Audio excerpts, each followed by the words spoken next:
नमस्कार, मैं हूं श्वेता झा और आप देख रहे हैं हमारा मॉर्निंग प्राइम टाइम। और अब बात जेडीयू नेता शरद यादव के शर्मनाक बयान की। शरद यादव ने कल पटना में एक सभा को संबोधित करते हुए कहा है कि बेटियों की इज्जत से भी बड़ी वोट की इज्जत होती है। शरद कहते हैं कि बेटी की इज्जत से सिर्फ गांव की इज्जत जाएगी, लेकिन वोट बिका तो देश की इज्जत का सवाल हो जाएगा। आपको बता दें कि शरद यादव इससे पहले भी कई बार विवादित बयान दे चुके हैं, लेकिन इस बार उन्होंने सीधे सीधे बेटियों की इज्जत की तुलना वोट से करके नया विवाद खड़ा कर दिया है।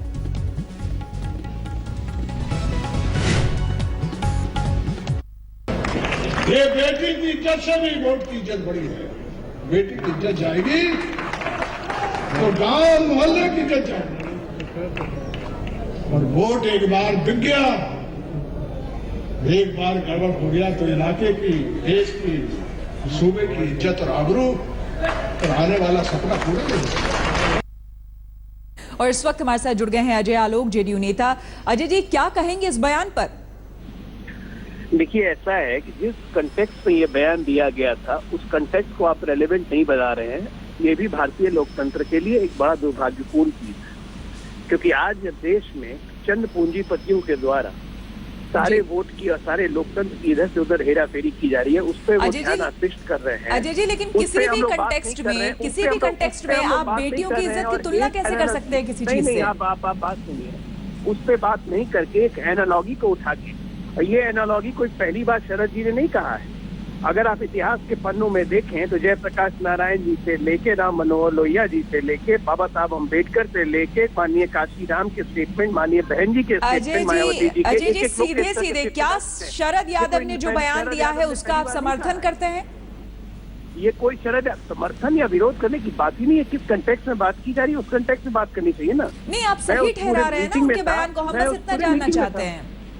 उन्होंने जो कहा वो सही कहा, आप ये कहना चाह रहे हैं? बिल्कुल, उन्होंने अपने हिसाब से कहा जो कहा, और उनके पहले ये देखिए अपना हिसाब क्या होता है, आप ये बताइए अजय जी। हमारे देश में बेटियों की इज्जत को देश की इज्जत से जोड़ के देखा जाता है, और ये यहाँ पे वोट के साथ जोड़ के देख रहे हैं, इसे आप कैसे सही मानेंगे? ऐसा है, मैं आपको दो बातें कहना चाहता हूँ कि शरद यादव जी का ये बयान तो पहली बार ये बयान नहीं आया, वो पहले भी विवादित बयान देते रहे हैं। इससे पहले शरद यादव जी के पहले भी मैंने जितने नाम अभी गिनाए वो सब ये बयान दे चुके हैं, जो कि ऑन रिकॉर्ड है। तो क्या आप उसे सही, अगर दूसरे और किसी ने दिया है, किसी बड़े नेता ने दिया है, तो गलत चीज को भी आप सही मानेंगे?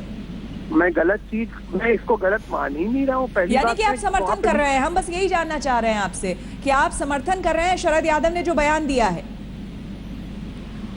एक मिनट, इसका समर्थन और विरोध की बात क्या? किसी बात को कहने का अपना अपने लोगों का तरीका होता है। आप हो सकता है इस तरह से ना कहें, शरद यादव जी ने इस तरह से कहा, तो उसमें दिक्कत क्या है? हर आदमी का अपना तरीका होता है अपनी बात कहने का। इसमें समर्थन विरोध की बात कहीं कोई ऐसी बात ही नहीं है कि जिससे कोई विरोध होना चाहिए, कोई कंट्रोवर्सी भी होना चाहिए। अजय जी, ये बताइए, जेडीयू के राष्ट्रीय अध्यक्ष रह चुके हैं, वैसे भी वो वरिष्ठ नेता है। एक तो सबसे बड़ी बात कि इस तरह का बयान उन्हें शोभा देती है कि नहीं। दूसरा बड़ा सवाल कि क्या जेडीयू के बाकी नेता, ये दल उनके साथ है इस बयान को लेकर? ऐसा है कि दल के बारे में कोई कमेंट देने के लिए मैं यहाँ पे नहीं बैठा हुआ हूँ। आपने मुझसे कहा कि शरद जी का ऐसा बयान था, मैं उस मीटिंग में बैठा हुआ हूँ, मैंने उस मीटिंग की पूरी बातें उनकी सुनी है। ये किसी कंटेक्स्ट में बोला हुआ बात था, और जिससे कोई कंट्रोवर्सी करने की कोई जरूरत नहीं है। अनावश्यक कंट्रोवर्सी ये हो रही है, इसकी कोई आवश्यकता नहीं है।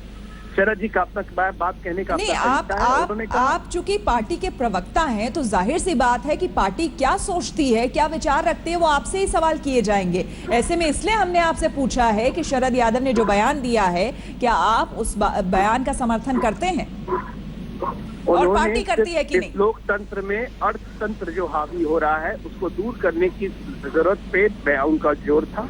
नीतीश जी ने भी बहुत साफ साफ कहा कि चुनाव आयोग को ऐसे चुनाव सुधार करने चाहिए जिसमें पैसे लगाने की कोई गुंजाइश ही नहीं रह जाए। बड़ी बातों को नजरअंदाज करके छोटी बातों को पिकअप करना लोकतंत्र के लिए हितकारी नहीं है। मैडम अजय जी, आप बने रहे हमारे साथ। बीजेपी नेता लोकेश शर्मा हमारे साथ जुड़ गए हैं। लोको शर्मा इस वक्त हमारे साथ जुड़ गए हैं, माफ करिएगा। लोको जी, आप क्या कहेंगे इस बयान पर जो कि शरद यादव ने दिया है? देखिए, ये जबरदस्ती की तुलना करनी जरूरी नहीं थी। अगर आप लोकतंत्र को मजबूत करना चाह रहे हैं और साफ करना चाह रहे हैं, और इसी में अगर आप कंप्लेन करना चाह रहे हैं कि वोट बिकने नहीं चाहिए, तो इसमें आप महिलाओं की बात बीच में लाने की मतलब जरूरत ही क्या है? कि किस तरीके का कंपैरिजन है?